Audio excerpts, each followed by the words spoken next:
What if the most incredible moments of divine grace aren't reserved for saints or sacred scriptures, but are quietly unfolding in hospital rooms, in kitchens, in quiet prayer corners across the world, even now?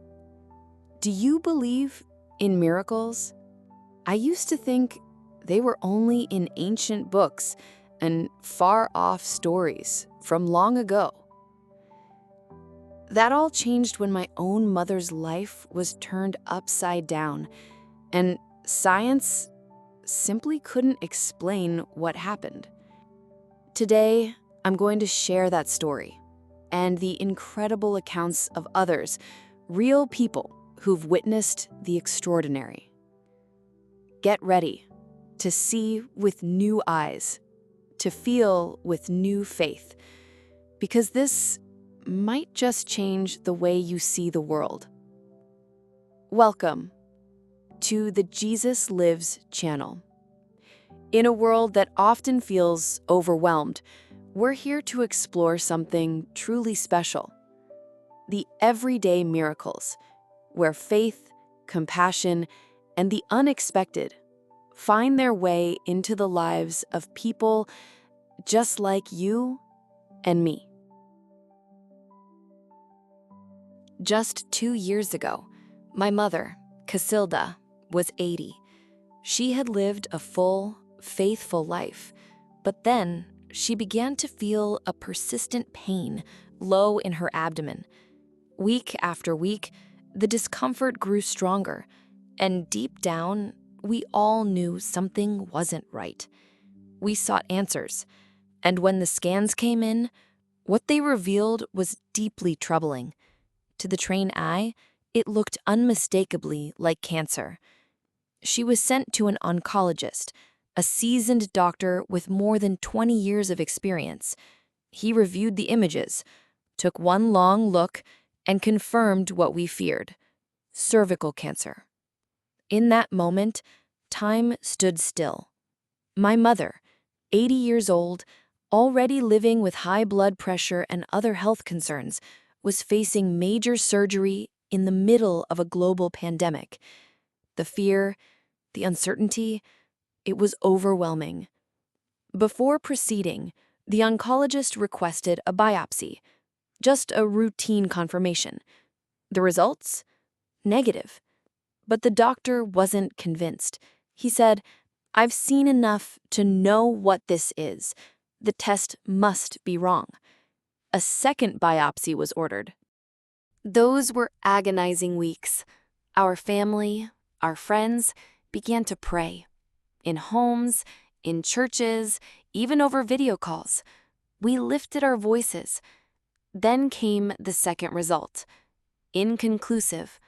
Not negative, not positive, just unclear. The weight of the unknown was almost unbearable, but my family chose faith.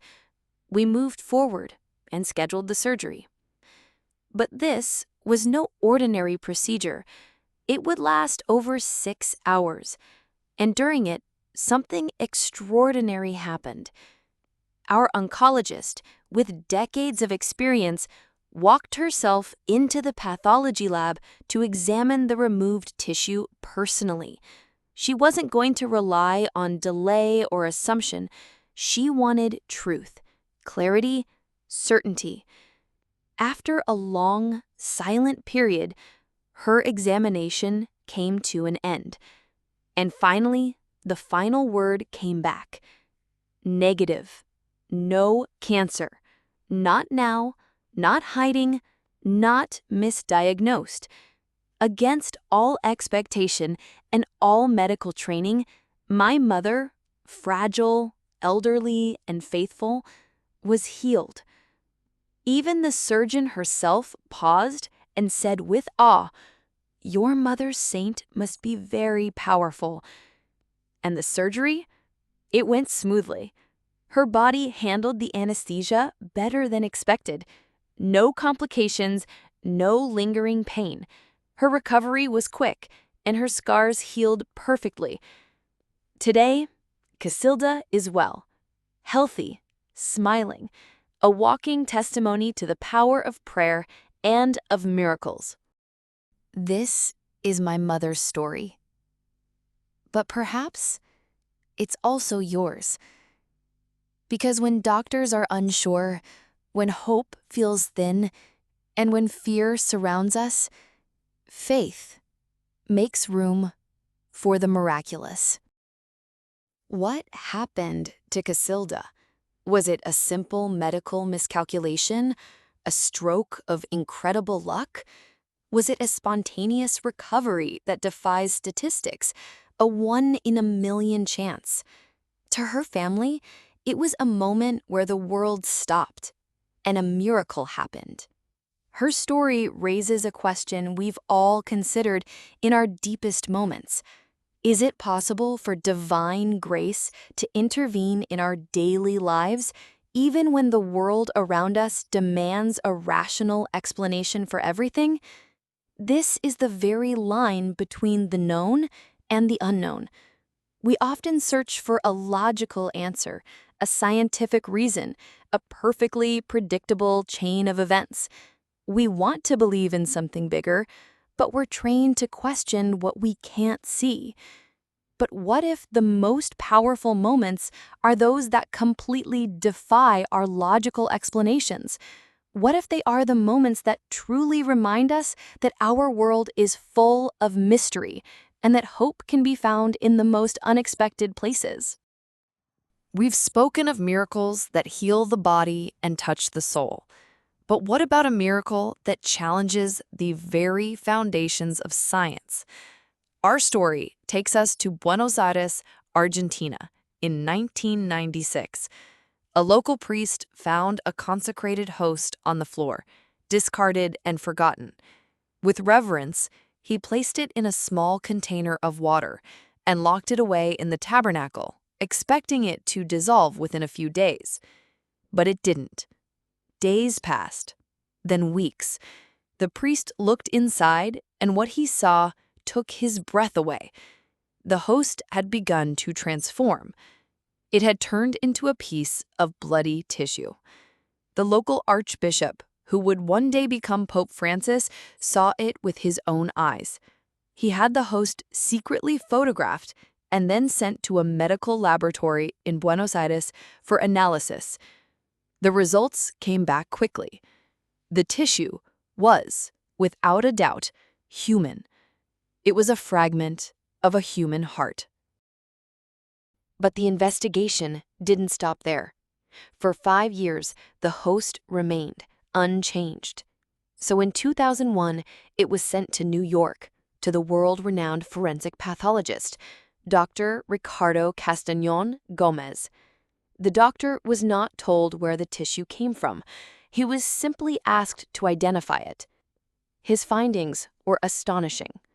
The tissue, he confirmed, was from the left ventricle of a human heart. This is the muscle that pumps blood to the rest of the body. He found that the muscle was inflamed, and there were white blood cells still active within the tissue, a sign that the heart was under severe stress at the time of the sample. He even noted that the heart muscle showed signs of having been pierced from the outside. When the truth was finally revealed, that the sample came from a consecrated host, the medical world was stunned. The very idea that human heart tissue could be found in a host, that it could remain fresh and vital for years, was and still is medically impossible. But for believers, it was something else entirely. It was a sign, a reminder that in a world of logic and reason, the greatest mysteries of all are often a matter of faith. Now, you might be asking, what does science have to say about this? While science can't always explain these events, it does prove something remarkable about the power of our minds and the deep connection between our belief system and our physical body. For centuries, doctors have documented cases of what they call spontaneous remission or unexpected recovery. These are moments where a serious disease, like cancer, suddenly disappears without any medical intervention that can explain it. The medical literature suggests this is a rare phenomenon, documented in approximately 1 in every 60,000 cancer cases. And research from institutions like Harvard Medical School shows that belief, prayer, and a positive outlook are associated with better outcomes in treating various illnesses. Even science is beginning to glimpse what the faithful have long known, that belief, prayer, and love move hearts, and sometimes move mountains.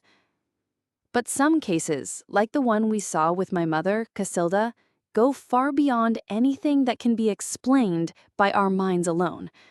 The scientific evidence, the scans, the experienced doctors, all of it pointed to one reality. Yet the final outcome was completely different. And what can we say about a scientific test confirming that a piece of bread turned into human heart tissue? In these moments, science reaches its limit. It can only describe what it sees, but it cannot always explain how or why. This is where faith steps in. Where science sees an unknown, faith sees a sign. Where medicine sees a spontaneous recovery, faith sees a miracle. These are the spaces where God reminds us that His grace works in ways that can never be fully captured on a lab report or a hospital scan. Miracles don't always come with medical reports or scientific confirmations. Sometimes they're quieter. They whisper protection, comfort, divine presence. Let me take you back to the 1990s. During the war in Bosnia, a mother, terrified, clutched her child as bombs rained around them. They ran, desperate, into a church. She held her rosary tightly, praying aloud as her voice trembled. Moments later, a bomb tore through the roof of the church, but it did not explode. Soldiers later confirmed the bomb was armed. It should have gone off, but it didn't. And to that mother, there was no doubt. "The rosary saved us," she whispered. These are the miracles that don't always make headlines, but they leave no doubt in the hearts of those who live them. They remind us faith is not just comfort for the soul, it can be a shield in the physical world. And they happen every day, in homes, in hospitals, in hearts open to grace. Let's go to Boca Raton, Florida, where a woman named Ruby Graupera Casimiro was about to face the most terrifying moment of her life. In 2014, Ruby, 40 years old, entered the hospital for a C-section. The surgery was a success. Her baby girl was healthy. But then, something went terribly wrong. Ruby began to feel short of breath, and suddenly, her heart stopped. Doctors rushed in. For 45 minutes, they performed CPR, used a defibrillator, again and again, but there was no pulse, no heartbeat. Her husband later told her, "You were gray, cold as ice. You were dead." But Ruby wasn't afraid. She says she was floating, in a tunnel, surrounded by peace.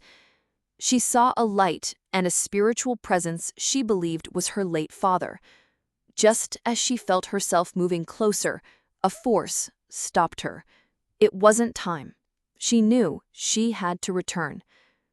Back in the hospital room, the medical team had already stepped back. They were about to declare her dead. And then, her heart started beating again, on its own. No one had touched her for minutes. She came back. No brain damage, no broken ribs, no burns from the shocks. The doctors were stunned. They called it a complete miracle. Ruby later said, "We don't have control over our lives, but we are held by something greater." And that's the truth of so many of these moments. Not every miracle is loud. Some are soft, like a whisper. Some happen in silence, while prayers are being whispered in a church, or when a loved one is holding a rosary, or when a mother says goodbye and God says, "Not yet." These small signs of mercy, of timing, of divine protection, they unfold when we least expect it. They're the fingerprints of grace on ordinary lives. You just have to look closely and believe. Not every miracle comes in a single moment. Some unfold slowly, through days of uncertainty, tears, waiting. They come not with thunder, but in whispers, in persistence, in faith that refuses to give up. The road to a miracle is often marked by doubt and difficulty. There are diagnoses, delays, decisions made in the dark, but also there is hope, the kind that refuses to be silenced. Sometimes it's a grandmother lighting a candle night after night, a child saying a rosary for their parent, or someone who hasn't prayed in years whispering, "Please God, just this once." And God listens, not always in the way we expect, but always with love, with mercy. You may not always feel him, but when you look back, you realize he was walking beside you the entire time. In the quiet decisions, in the strength to keep going, in the doctor who stayed late, in the nurse who offered a prayer, in the peace that somehow appeared when you needed it most. That's the path toward a miracle. Not every miracle looks like a sudden healing. Sometimes it's the courage to face the unknown. Sometimes it's the unexpected calm before the storm. Sometimes it's the strength to let go and let God. Because the road to a miracle is really the road back to Him. And those steps, however small, however hard, are never wasted. They are holy ground. They are sacred moments, and they lead to places we never imagined possible. So, maybe now you're wondering, how can I live a life open to miracles? The truth is, it's not about waiting for something big to happen. It's about preparing your heart, making room for grace before it even arrives. Here are 3 simple ways to welcome miracles into your everyday life. Number 1, practice gratitude. Miracles often begin when we learn to see clearly, when we notice the small blessings, a kind word, a sunrise, the health of someone we love. We open space in our hearts for even greater blessings to enter. Gratitude is the first step to seeing the miraculous. Number 2, stay open. Cynicism shuts the door to grace, but even in our darkest hours, we can choose hope. Believe, even if it's just a flicker, that something good can still unfold. Hope is a powerful choice. And number 3, pray simply. You don't need perfect words. You don't need to be in a church. Just talk. Talk to God with honesty. Tell Him your fears. Thank Him for what you have. Ask for what your heart longs for. Light a candle. Create a little corner of prayer in your home. Or just pause and open your soul. Even the smallest act of prayer can make room for immense grace. And above all, listen. Miracles may not always be loud. They are often whispers. But when we quiet our hearts, we begin to notice they're already near. You see, miracles don't just happen in ancient texts or far-off lands. They unfold in hospital rooms and in prayer corners, in moments of protection and in the quiet healing of the heart. They happen when a person like my mother, Casilda, receives a second chance at life against all odds. Miracles are a reminder that even when science has no answer, faith always finds a way. They are the loving whispers of God, reminding us that we are never alone and that hope is always present. Now we want to hear from you. If you've ever experienced a miracle, big or small, share your story in the comments. Your faith and your story might be exactly what someone needs to hear today. And if this video inspired you, please consider subscribing to the Jesus Lives channel. We're here to share more stories of faith, hope, and divine grace. Because the next miracle could be yours. May your heart remain open. May your faith remain strong, and may you always walk in the light of His miracles. God bless you.